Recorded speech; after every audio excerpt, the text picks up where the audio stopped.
హల్లెలూయా. 2026 అంతా అబద్ధమేదో నిజమేదో తెలియనట్లుగా ప్రపంచం గలిబిలైపోద్ది. చూడండి, గలిబిలైపోద్ది.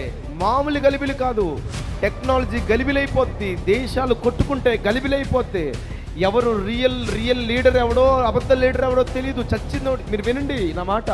ఒక వ్యక్తి చచ్చిపోతాడు, చచ్చిపోయింది నిజమైన చచ్చిపోయాడా లేకపోతే అబద్ధంగా చచ్చిపోయాడు రహస్యంగా ఏమో తెలియదు. పరిపాలించేవాడు నిజమైన వాడు అబద్ధమైన వాడు తెలియనట్లుగా మీకు కనబడిపోతుంది.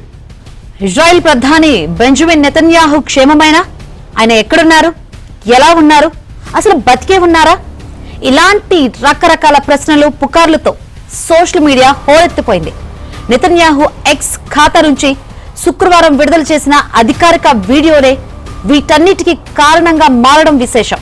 ఇరాన్ పై తలపెట్టిన యుద్ధం గురించి ఇజ్రాయెల్ ను ఉద్దేశించి అందులో ఆయన ప్రసంగించారు. అయితే వీడియోలో ఒకచోట నెతన్యాహు కుడి చేతికి 6 వేళ్లున్నట్లుగా కనిపించింది. దాంతో ఆ అధికారిక వీడియో పలు అనుమానాలకు తావిచ్చింది.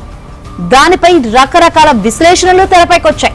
అందులో ఉన్నది నెతన్యాహు కాదని, అది ఏఐ జనరేటెడ్ వీడియో అని నెటిజన్స్ అనుమానం వ్యక్తం చేస్తున్నారు. పాలించేవాడు నిజమైన వాడు అబద్ధమైన వాడు తెలియనట్లుగా మీకు కనబడుతుంది.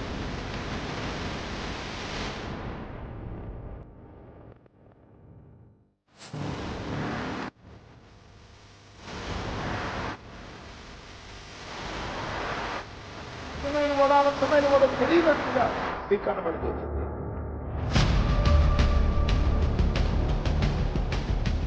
ఎలా ఉండబోతుందో చెప్పనా? ఆత్మచేత నడిపించబడితే తప్ప, అర్థమవుతున్నా, నీ నీడ కూడా నీదో కాదో తెలియదు. అంత భయంకరం దినాలు. మరలా చెప్పు, ఆత్మచేత నడిపించబడితే తప్ప నువ్వు తాగే నీరు శుద్ధమైందో అశుద్ధమైందో తెలియదు. నీ ఆత్మచేత నడిపించబడితే తప్ప నీ ప్రక్కనున్నవాడు శత్రువో మిత్రువో నీకు తెలియదు. అంటే you fill with the spirit of God.